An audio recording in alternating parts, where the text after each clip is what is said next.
So my name is Neil Robinson and I'm making a How It Works video. Today it's going to be about measuring tape. Okay, so measuring tape is pretty darn simple. So what we're going to talk about are the main parts first. So first, you have the actual body or the plastic. So this is right here. Okay, and then you have a switch, and then the actual tape itself. On the inside, there's also a spring. On the back, you have this little clasp. And then you have just a string to carry it with, or whatever you desire.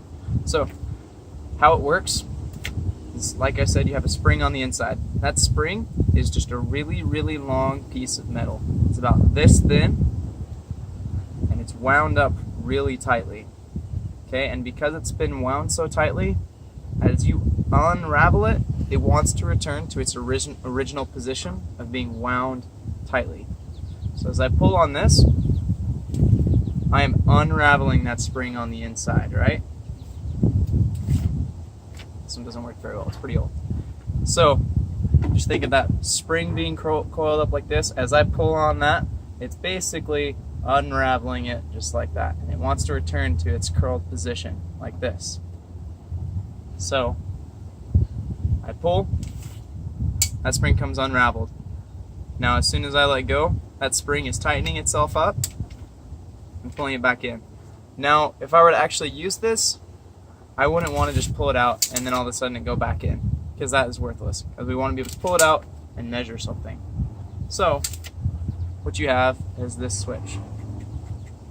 This switch is really just a tiny little blade. So if I put this down like this, there's a little blade that is on the bottom of this switch, and that will catch onto the measuring tape right here. So as I pull this up, measuring tape will start to go back in, and then the blade will catch it and stop it. Okay, that's the basic workings of how measuring tape itself works, but has a few other little gizmos on it. For instance, that tip on the end, that's meant to catch on stuff. Okay, and then you also have this part right here, so you can hook it onto your belt, on your pants, on your wife's belt, so you don't have to carry it, whatever. And then you have this part right here. As I said, this is just for carrying. And that part right there holds onto the string so that you won't lose this if someone starts pulling on it really hard. Okay, and this is the overall workings of how a measuring tape works.